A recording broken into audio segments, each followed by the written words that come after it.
Assalamualaikum warahmatullahi wabarakatuh. Perkenalkan, nama saya Lili Iniatusendro.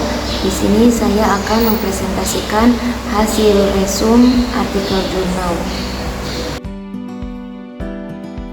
Langsung saja, Nabi merupakan kedudukan yang paling agung setelah Tuhan dalam sebuah agama.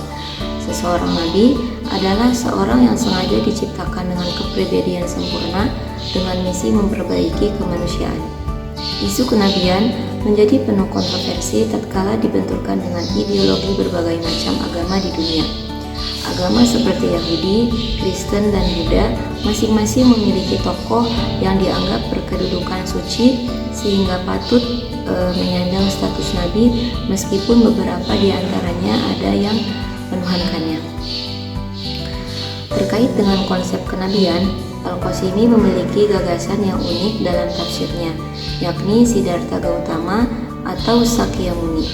Tokoh yang dianggap suci oleh umat Buddha tersebut disinyalir sebagai salah seorang nabi di antara banyak nabi yang tidak disebutkan namanya dalam Al-Quran.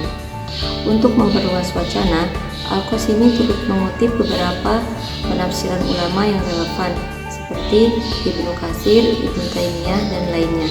Baru kemudian memberi penjelasan tambahan dengan melihat realitas saat ini.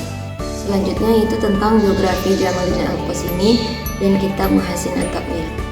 Nama lengkap beliau yaitu Jamaluddin bin Asy-Syaikh Muhammad Sa'id Ad-Dimashqi bin Asy-Syaikh Muhammad Qasim Al-Halaq Asy-Syafi'i.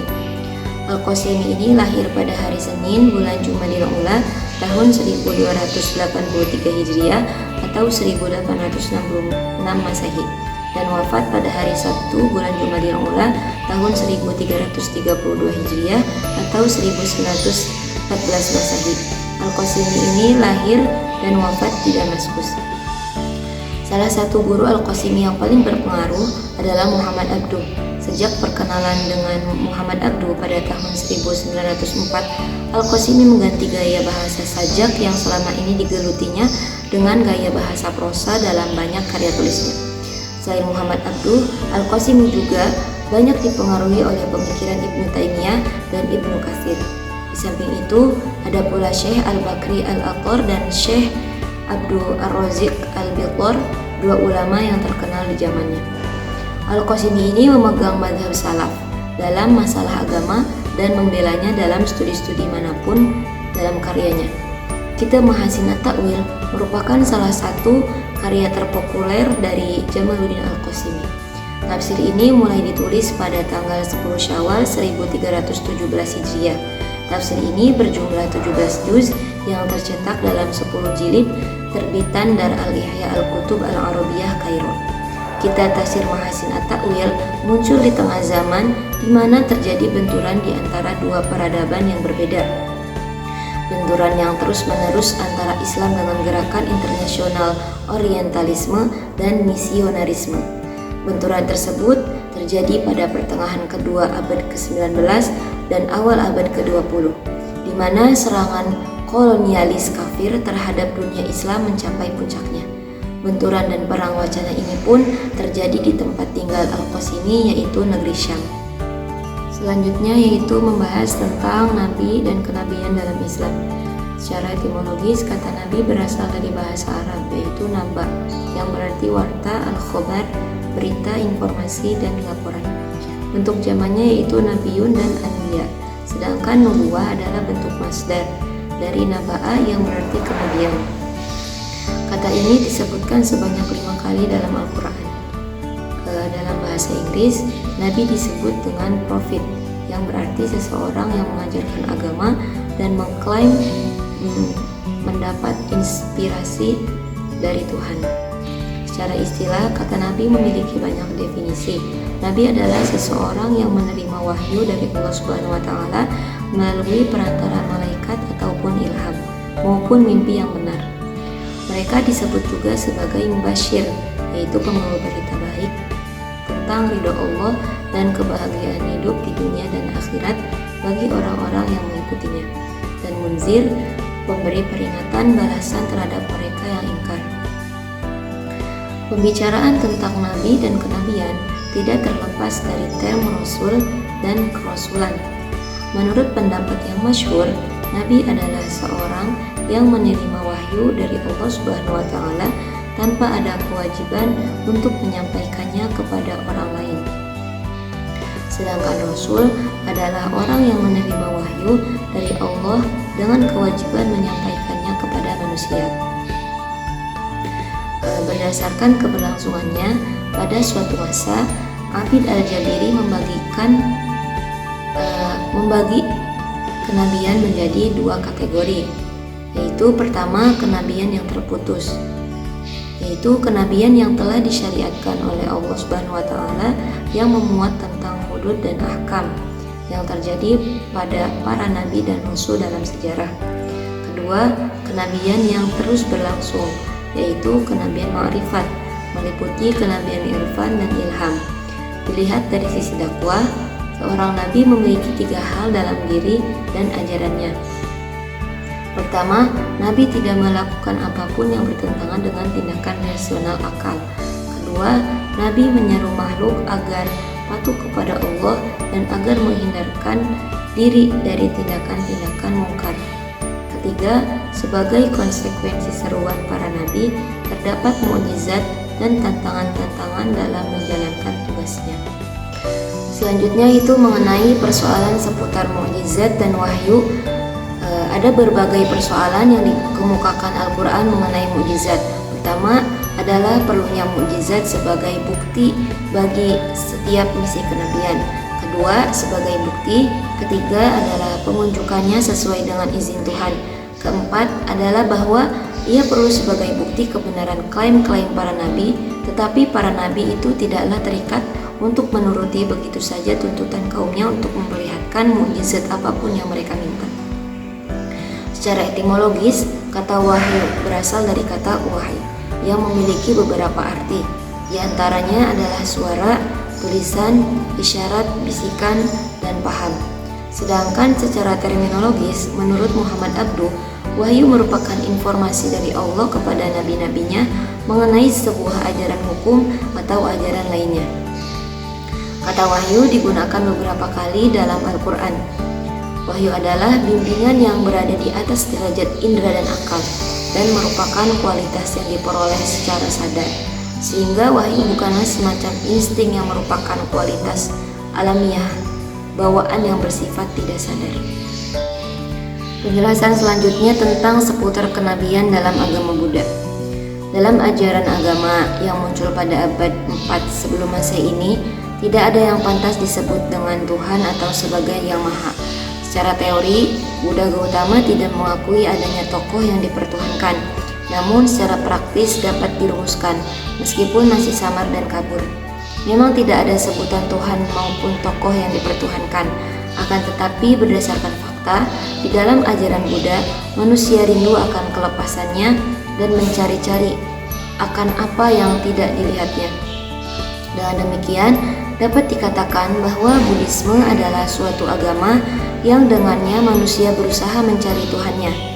Inti dari ajaran Buddha adalah pencerahan menuju nirwana. Dalam inti ajaran, yang ada adalah nirwana, pemadaman, situasi padam, bukan tokoh yang memadamkan. Buddha Gautama meninggalkan istana saat usianya 29 tahun untuk mencari seseorang yang dapat membimbingnya. Namun setelah berkelana, tanpa jawaban yang pasti, Siddhartha memutuskan berhenti mencari guru dan mendaulatkan hati dan pikirannya sendiri sebagai guru satu-satunya. Siddhartha kemudian mulai mencari cara sendiri untuk menemukan Buddha dalam dirinya. Dengan cara ini pula, ia menemukan hukum-hukum kebenaran yang menjadi tujuan disiplin diri yang ia jalani. Yaitu selanjutnya penjelasan tentang tafsir Quran Surat At-Tin ayat 1-3 dalam kitab Mahasin At-Takwil. Terdapat beberapa penafsiran selain Al-Qasimi yang juga menafsirkan Surat At-Tin ayat 1-3. Menurut Mujahid dan Hasan, mengatakan bahwa At-Tin diartikan sebagai sesuatu yang dimakan, dan zaitun adalah sesuatu yang diperas. Kedua buah tersebut banyak faedahnya dan besar manfaatnya. Qatadah, At-Tin diartikan sebagai gunung yang di atasnya terdapat kota Damaskus, sedangkan Al-Zaitun di atasnya ada Baitul Maqdis. Dan menurut Ibnu Abbas, menafsirkan Atin adalah Masjid Nuh yang dibangun di atas bukit dan Al-Zaitun adalah Baitul Maqdis. Sebagian ulama kontemporer menjelaskan bahwa Atin yang dimaksud adalah sebuah pohon, yakni pohon Budi, tempat bersemedinya pendiri agama Buddha ketika sedang mencari wahyu yang ajarannya di kemudian hari telah berubah dari hakikat aslinya. Al-Qasimi berpandangan bahwa pendapat yang paling kuat menurutnya apabila benar pendapat mengenai ayat ini, bahwa dia, Buddha, benar-benar seorang nabi yang disebut dengan Sakyamuni atau Gautama. Oleh karena itu, awal kebangkitannya adalah saat dia berteduh di bawah pohon tin yang besar, dan pada saat itulah turun wahyu kepadanya. Lalu ia diutus menjadi seorang Rasul Allah. Al-Qasimi juga mengatakan bahwa dalam ayat-ayat ini Allah menyebutkan 4 agama besar yang dianut manusia yang ditetapkan Allah sebagai pembimbing dan memberi manfaat kepada mereka di dunia dan di akhirat. Allah menyebutkan Buddha dan Nasrani lebih awal untuk mengenalkan manusia kepada keutamaan dan kasih sayang, sedangkan Yahudi dan Islam kemudian untuk menyatakan pendidikan secara tegas serta keadilan. Nah, melihat uraian di atas, ada 2 hal yang perlu digarisbawahi, yakni bahwa penafsiran Al-Qasimi tentang Buddha bersumber pada ulama kontemporer yang ada pada saat itu. Meski demikian, kata wa'al-rajihu indana seolah-olah menyimpulkan bahwa pernyataan sebelumnya Gautama adalah nabi, yaitu benar adanya. Dalam beberapa penafsirannya, Al-Qasimi menggunakan kata wa'al-rajihu indana sebagai pernyataan sikapnya terhadap suatu penafsiran. Quraisy Shihab dalam mengutip pendapat Al-Qasimi dalam tafsirnya Al-Misbah dengan terang-terangan. Al-Qasimi ini dalam tafsir Al-Misbah menyatakan bahwa dalam tafsirnya Mahasin At-Ta'wil, Al-Qasimi menyebutkan bahwa Atin adalah nama pohon tempat pendiri agama Buddha. Pohon ini dinamai Budi atau Ficus religiosa atau pohon Arab suci. Terdapat di kota kecil Gaya di daerah Bihar. Buddha menurut Al-Qasimi adalah seorang nabi walaupun beliau tidak termasuk dalam kelompok 25 nabi yang nama-namanya secara jelas dan pasti disebutkan dalam Al-Quran. Pendapat Quraisy Shihab tersebut senada dengan pendapat Hamka dalam tafsir Al-Azhar. Dalam tafsirannya tersebut, Hamka mengatakan bahwa mufassir yang menafsirkan pohon tin dalam Al-Quran adalah pohon Budi, tempat Buddha bersemedi, besar kemungkinan belum mendalami benar-benar filsafat Buddha.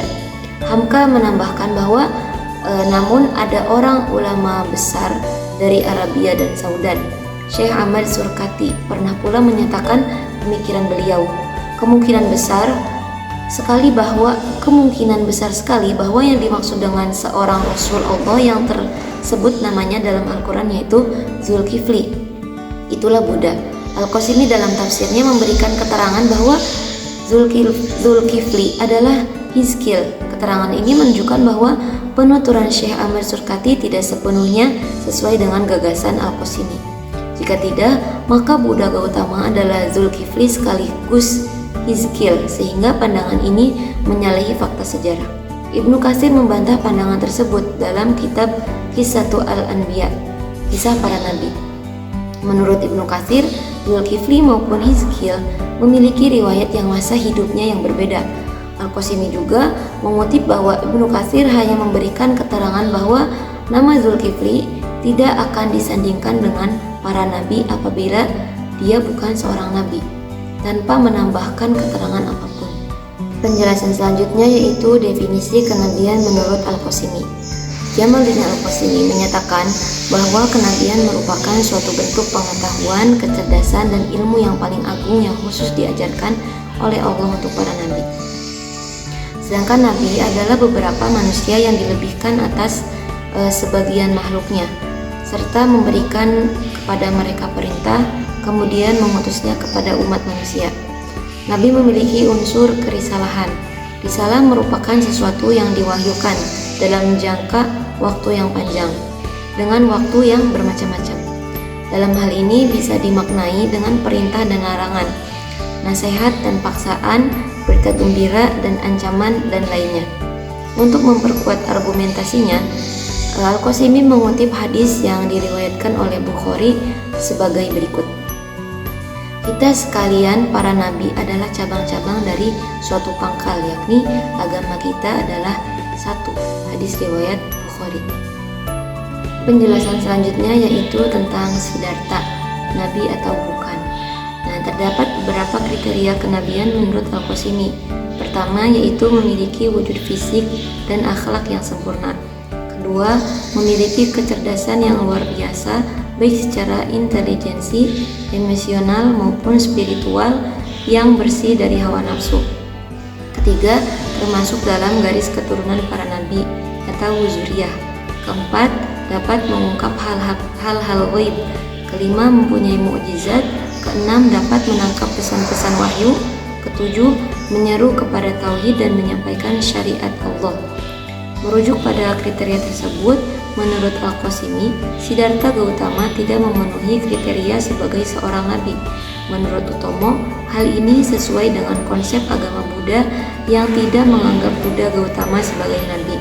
Sebab seorang nabi harus memiliki Tuhan, mukjizat, dan menerima wahyu. Adapun implikasi penuturan Al-Qasimi tentang kenabian dalam konteks masa sekarang, ini lebih tertuju pada pola interaksi yang paling sesuai dengan kehidupan antar umat beragama saat ini, yakni penyesuaian di mana dalam suatu ajaran itu ada kesamaan dengan ajaran lainnya, bukan konfrontasi. Meskipun dalam agama Yahudi, Nasrani, dan Buddha terdapat inhiraf, namun ketiga agama ini tetap dalam satu naungan suci wahyu ilahi dalam sudut pandang masing-masing. Pada tataran ini, Al-Qasimi berharap dengan adanya penafsiran tentang konsep kenabian tersebut akan tercapainya perdamaian dan kesatuan umat manusia tanpa ada diskriminasi apapun. Sekian yang dapat saya sampaikan, kurang lebihnya mohon maaf. Wabillahi taufiq wal hidayah. Wassalamualaikum warahmatullahi wabarakatuh.